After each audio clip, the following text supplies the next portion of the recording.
when the tyrant slips, why America should fear a president who's losing the plot and the polls. And this is the thing.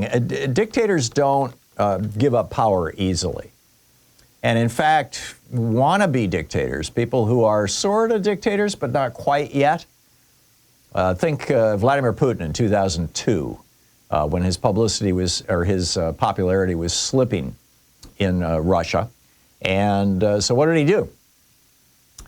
Well, his opponents, or his people who don't like him, argue that he orchestrated a phony Chechen attack in Moscow and then used that as the justification to begin a murderous bombing campaign in this breakaway republic, Chechnya, that killed tens of thousands of people, just flattened Grozny and a couple of other cities, all to increase his popularity.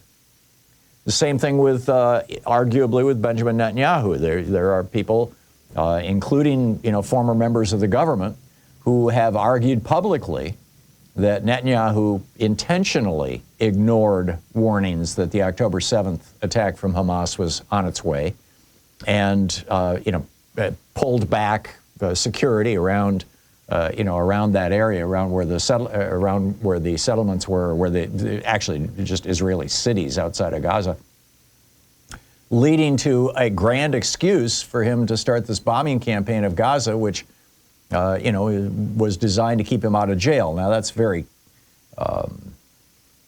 very contentious claim, shall we say, and I'm not specifically making it, but there are a number of people who are making that claim. And so this kind of raises the question. Donald Trump is starting to slip right now. Badly. I mean, he's losing big in courtrooms. The press is increasingly calling him out. We'll see what happens with CBS here. Millions of Americans are showing up on the streets nearly every week.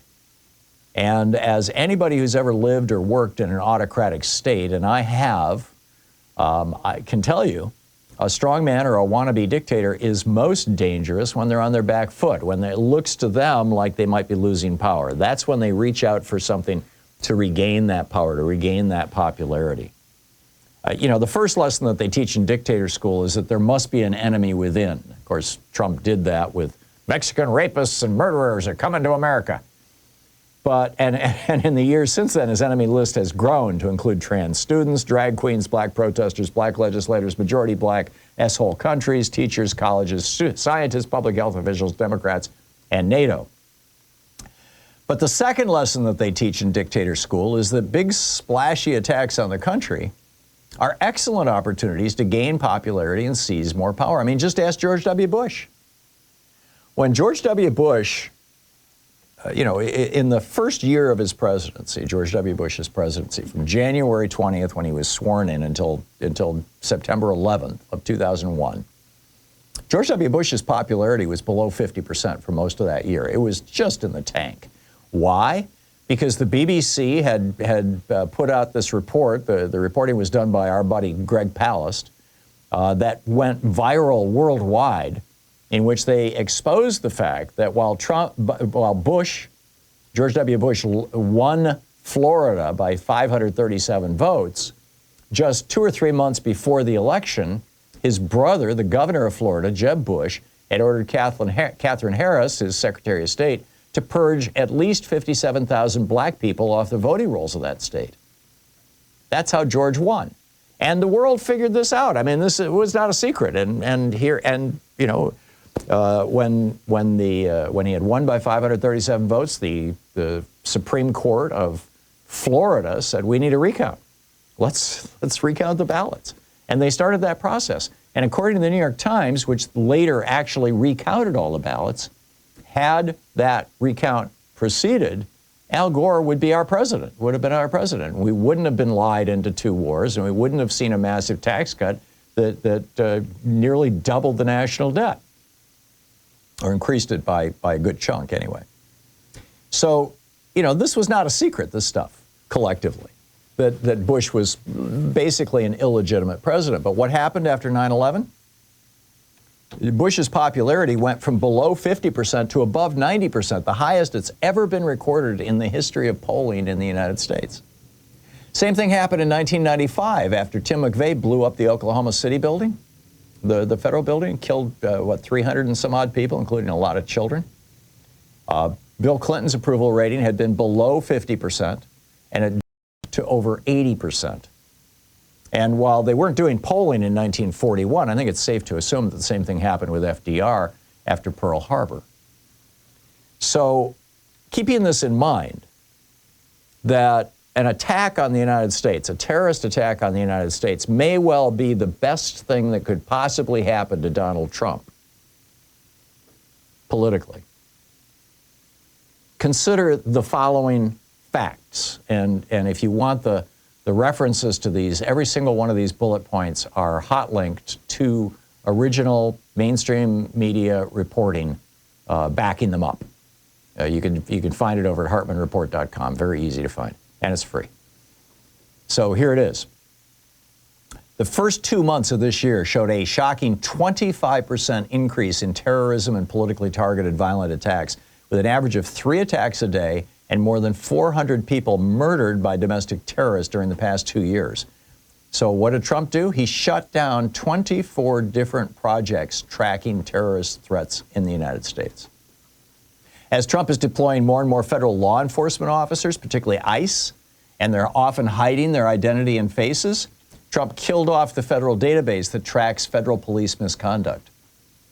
Almost half of the nation's FBI agents who'd been available to work on counterterrorism efforts have been ordered to drop their investigations and instead pursue undocumented aliens. The Anti-Terrorism Center for Prevention Programs in the Department of Homeland Security, which was set up after 9/11 to prevent future terrorist attacks, has lost 20% of its staff and seen its mission radically scaled back. Multiple state-based anti-terrorism programs funded by the Department of Homeland Security have been gutted or ended entirely. The DHS's Domestic Radicalization and Violent Extremism Research Center has been shut down altogether. The CIA is laying off at least 1,200 positions, most monitoring foreign terroristic threats, quote, along with thousands more employees from other parts of the U.S. intelligence community, end quote. Trump's proposed $545 million cut to the FBI's budget sparked warnings that such reduction would, quote, cripple core operations, including counterterrorism and intelligence work, end quote.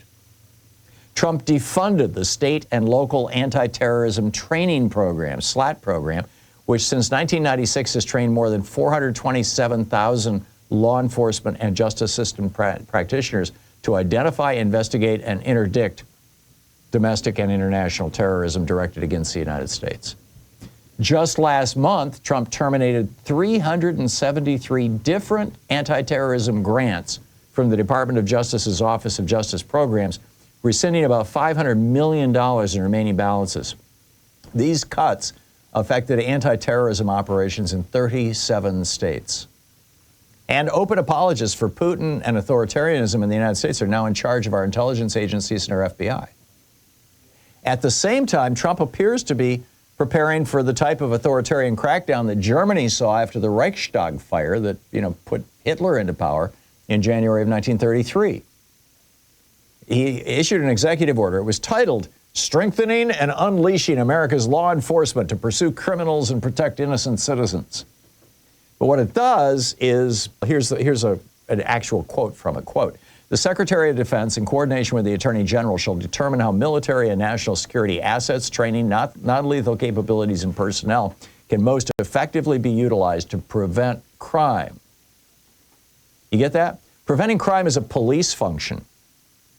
The Posse Comitatus Act explicitly says that our military cannot conduct police functions against civilians, and yet that's what Trump's executive order just said.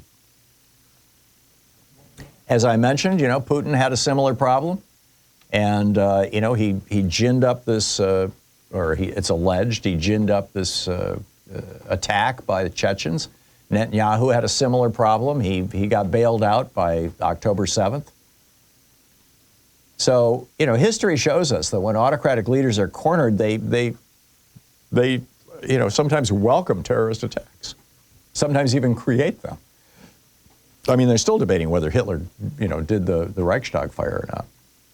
So as we watch this, we must protect the institutions that hold power in check before it's too late. I mean, and we must prepare ourselves for a sudden, shocking, worst case scenario. This could be, I'm not predicting it, but I'm worried about it. I am very concerned about it. And I think we all should be. And I think that our media should be asking themselves right now, if there's a terrorist attack on America, how do we cover this? How do we treat this in a way that doesn't do for Trump what 9/11 did for George Bush?